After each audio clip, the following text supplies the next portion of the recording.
Whether you're a beginner or an experienced tester, this video will help you understand what goes into a good quality test case. Because a lot of the time, some people overcomplicate them, write vague tests, and miss bugs entirely. So I'll show you how to write a professional test case step by step using real examples, templates, and covering all the mistakes you'll make. By the end, you'll be able to write test cases that actually get results. Let's do a quick summary. What is a test case? Well, it's a set of steps used to verify that something works correctly. It tells you as a tester what to test, how to test it, what data to use, what results should happen.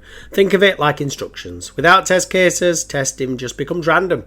With them, testing becomes structured, repeatable, and measurable. That's why companies use them. So let's dive into this example. We're testing a login page. Sample of a user story. So for example, we'll have some description. We'll have what's called the acceptance criteria. So what it is that we're going to be testing, the different scenarios, etc. Maybe things around like validation rules, that might be like password length, complexity, etc. Anything to do with the user interface, so what the screen may look like, how it should work on certain browsers, mobiles, etc. And then generally you might see something along the lines of notes for testers. So they're already saying that there's an API that already exists that's connecting to this front end, and the browsers that we have to test on are Chrome, Edge, and Safari Mobile. So once we've sort of happy with the user story, and obviously we'll cover that on another video when you want to challenge things and go back with any questions, etc. for the business analyst or the stakeholders, whoever's creating this user story in the first instance. So what you would do now is you would then look to create a test script and link it to this, which I've done here. I'm landing on this page now, so I've got my precondition. I understand what it is that I need to test as part of this, because we've verified it. I can log into the application with valid credentials. I now need to create my steps. So for example, you may use different templates for this. I've just created a very simple one on the Jira dashboard, but you may use plugins on here such as Zephyr and X-Ray. There's other testing tools obviously out there as well that set it all up very different, but the fundamentals and the mechanics don't change of how you're going to write a test. Now, I'm going to use something called BDD. So I'll put that on the screen, what that is. So BDD is behavior driven development, and that is what's called a gherkin syntax. So it's just a way that it's structured out to sort of make it readable from a user's perspective, from a stakeholder or someone from the business, but also from a technical perspective as well. And what BDD lends itself to is being able to turn these tests into automated tests as well going forward. Now again, if you're not experienced, you may not necessarily know what that is, but again, we'll cover it further along on the channel at some point. But what you want to do is potentially turn some of these into what we call automated tests. And the gherkin syntax is something that's very common for tools, such as Playwright and Selenium, etc., etc. So yeah, here we are. So we have three things in this called given, when, then. So the given is the precondition that we talked about there. The when is the action, and the then is the outcome. So when we went here, obviously we realized that the precondition was as a registered user on the login screen. So given I am a registered user and I am on the login screen. And the next one will be, what's the actual action? What is it that we're actually going to be doing on this test to actually get the expected result? So if we go back in here, we can see the test that we're going to be covering is around entering valid details. So user can enter a password and an email address.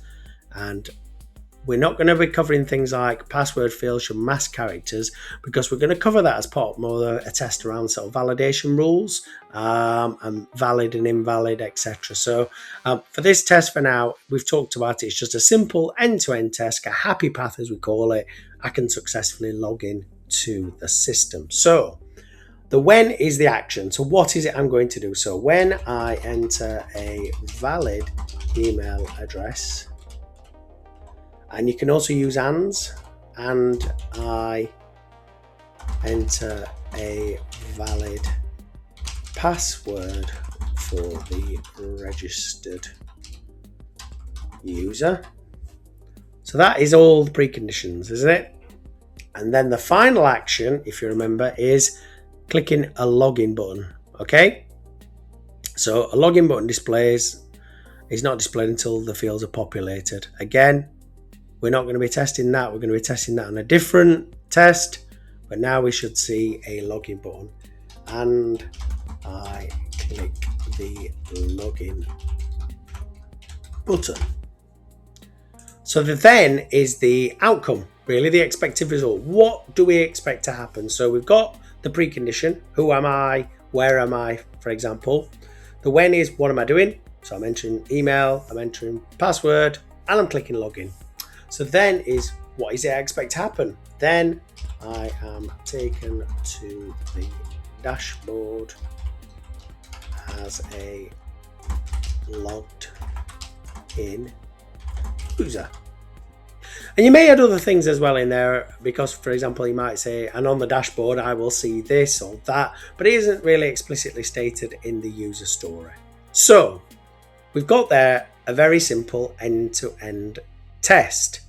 So that's one that we would probably start off with. So we've got our given, a when, and then. Now, if we wanted to change this or expand this test a little bit further, we may want to include other things as well that we want to check. So for example, the UI requirements talk about a login button being disabled until both fields are populated. Again, we may want to include that in a test. We'll probably break it down into an invalid login as well. So I enter either an incorrect email address or an incorrect password, then I'm not able to log in. Or for example, I maybe enter a valid password but an invalid password, etc, etc. You can see where we're going with this. There's all those different test scenarios that we can do. We've also got things talking about mandatory fields. So can we make sure that the email address is mandatory? Obviously we can't log in without it. We can't log in without the password. So there's all various different things that we can sort of test. But for me, that would be the first test that you would sort of write. And that would then sit underneath here as part of a test that needs to be validated and ran. So let's create another test for now. So this one is confirm the correct login UI is displayed.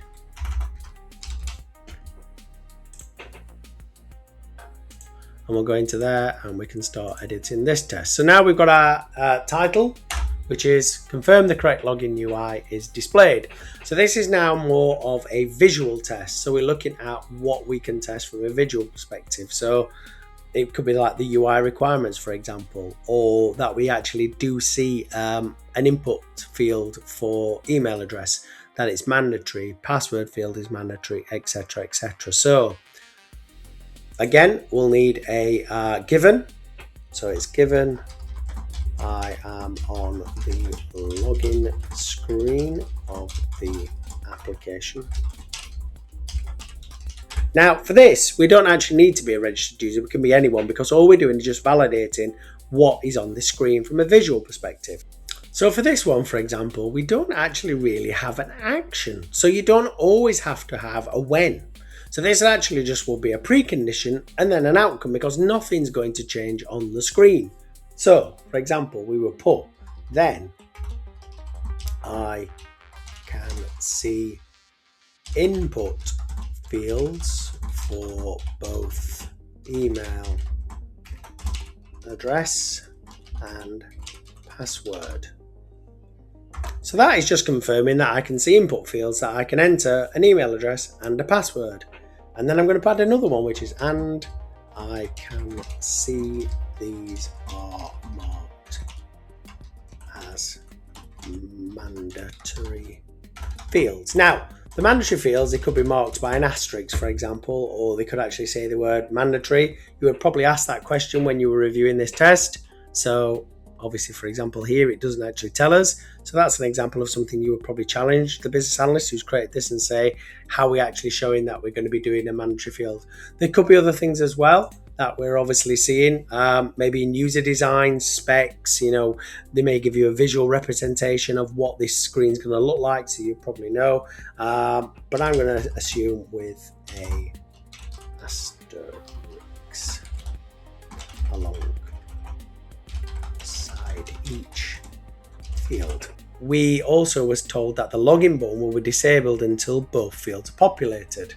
So we'll now have, and I can see that the login button is disabled and can't be clicked until I can't type until a email and password have been completed.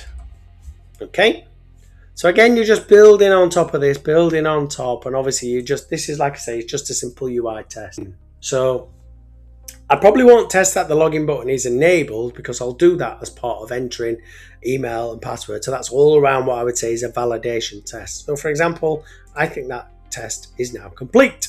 So given them on a login screen, then I can see input fields for both email and password, and I can see these marked mandatory fields with an asterisk alongside each field, and I can see that the login button is disabled and can't be clicked until an email and password have been completed. Actually, you probably want to put have been both completed. That is another test. And another test, like I say, on top of that, I'm not going to obviously create it for you. You would probably go in and start talking about, I enter an invalid password, I enter in, and I get this message displayed back to me, for example, incorrect email or password. So there's various different things. From this, you would probably end up creating 6 or 7 different tests that you would probably want to run. But that's a simple way, really, of just creating, obviously, two tests there from a very basic user story. So hopefully that made a little bit of sense to you. And as I sort of say, I just wanted to give you a bit of a written example today. So let's quickly recap. What are some of the mistakes to avoid? Too vague, no detail. Something like checkout works. And the next one, too much detail. Move mouse 2 centimeters to the right. Unnecessary.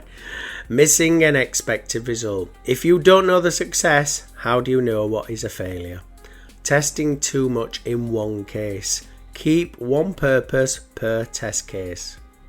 So, should you still write test cases, for example, in Agile, people say? Yes, but smarter. Modern teams may use checklists, scenarios, BDD, exploratory notes, lightweight test cases. And if you don't know what any of that is, see my other videos about the introduction to testing. It's on the channel. I'll put a link to it here. But clear thinking still wins. Even if AI testing tools still need someone who understands test design, that someone can be you. And if you're asked about test cases in an interview, say this: I focus on clarity, coverage and risks. I write test cases that are easy to execute and designed to uncover issues. Hey, that sounds like a tester, and thank me if that gets you your next job. If you'd like my free professional PDF that covers how to write a good test case, see the link in the description and in the pinned comment. And make sure that you've got everything that you need to succeed in your career. And if you like this sort of content, really helps me and the channel if you hit like and subscribe and comment. Until next time, goodbye.